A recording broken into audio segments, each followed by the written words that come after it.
ওদিকে ওদিকে উদার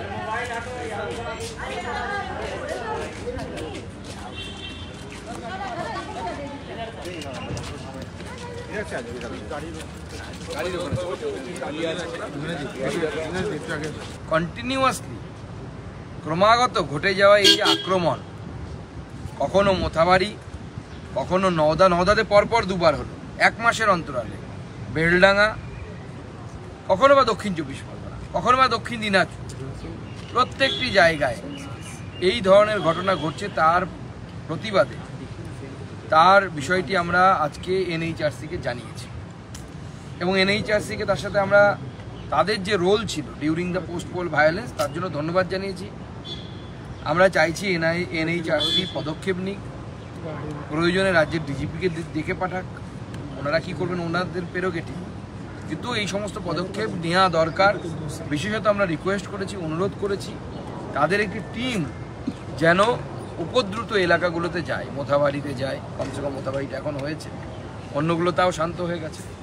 মোথাবাড়িতে রামনবমী করতে দেওয়া হবে না এই প্ল্যানিং নিয়ে পুলিশ, ওখানকার এসপি, ডিজিপির নির্দেশে, কারণ আমার কাছে খবর আছে এই মুহূর্তে এসপি ডিএম কিছু করছে না, রাজীব কুমার কলকাতা থেকে সামলাচ্ছে। পুলিশ সত্যিই খবর আছে আমার কাছে, পুলিশেও তো আমাদের লোকজন আছে যারা বিজেপিকে পছন্দ করে, তারা বলেছে আমাদেরকে যে রাজীব কুমার কলকাতায় বসে নিয়ন্ত্রণ করছে যে মোথাবাড়িতে খগেন মুর্মু ঢুকতে পারবে কি পারবে না, সুকান্ত মজুমদার ঢুকতে কি পারবে কি পারবে না, জগন্নাথ সরকার ঢুকতে কি পারবে কি পারবে না। অথচ সেখানেও স্থানীয় বিধায়ক, কি নাম তার, রহিম বক্সি না স্থানীয় বিধায়ক, বিধায়িকা তিনি ঘুরে বেড়াচ্ছেন, সাবিনা ইয়াসমিন, তারটা আমি মেনেও নিলাম তর্কের খাতিরে, আবার সে মন্ত্রী, সে 144 ধারা ভেঙে ঘুরে বেড়াচ্ছে, তারটা মেনে নিলাম। রহিম বক্সি, যার কথা খগেনদা বললেন, তিনি ডিস্ট্রিক্ট প্রেসিডেন্ট, মালতীপুর বিধানসভার বিধায়ক, সে তার বাড়ি থেকে অত দূরে, অর্থাৎ তার জুরিসডিকশন থেকে দূরে এসে সেখানে ঘুরে বেড়াচ্ছে। সেখানে সুকান্ত মজুমদার, খগেন মুর্মু, স্থানীয় এমপি, ওই জেলার এমপি, তাকে ঢুকতে দেওয়া হচ্ছে।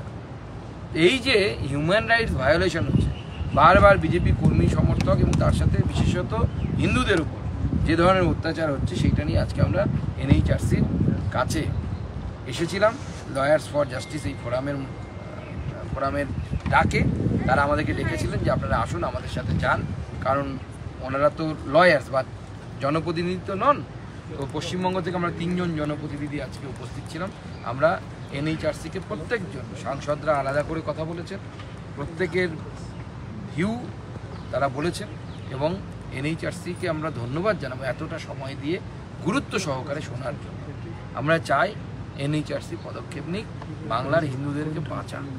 আরে বাবা, অত যদি দম থাকে, স্বচ্ছ ভোট করাতে চান আপনারা, কমিশনের কাছে গিয়ে বলুন বায়োমেট্রিক এভিডেন্স দিয়ে ভোটে ঢুকুন।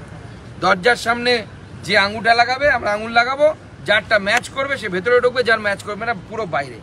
সিআইএসএফ লাঠি দিয়ে পেটাতে পেটাতে বাইরে। তৃণমূল আধার এবং ভোটার সংযুক্তিকরণেরও বিরোধী। আজকে তাদের যে মিছিল করেছেন সেখানে তারা স্পষ্টতই বলেছেন যে আধার এবং ভোটারের লিঙ্ক হোক, এটার তারা বিরোধী। তার কারণ আধারও ক্লোন করা হচ্ছে এবং ক্লোন করে সেখান থেকে ডুপ্লিকেট ভোটার কার্ড তৈরি হচ্ছে। তারা চান স্বচ্ছ ভোটার কার্ড তৈরি হোক এবং নির্বাচন কমিশনে গিয়েও তারা সেটা জানিয়ে এসেছেন। এবং প্রথম কথা হচ্ছে আধার কার্ড সংযুক্তিকরণ ভোটার কার্ডের সাথে তার বিরোধিতা তৃণমূল কংগ্রেস তো করবেই।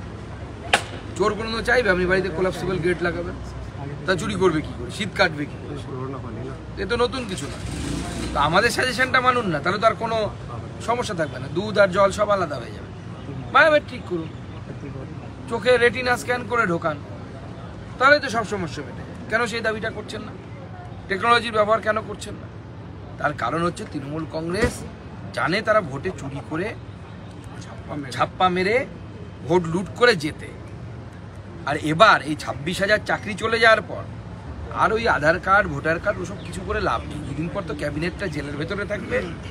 8 তারিখের পর আমার যা মনে হচ্ছে মমতা বন্দ্যোপাধ্যায় জেলের ভেতরে থাকবেন এবং আমরা দ্বিতীয় মুখ্যমন্ত্রী পাবো ভারতবর্ষে, যিনি চাকরি বিক্রি করে ফেরিওয়ালার মতো তিনি জেলে গেছেন।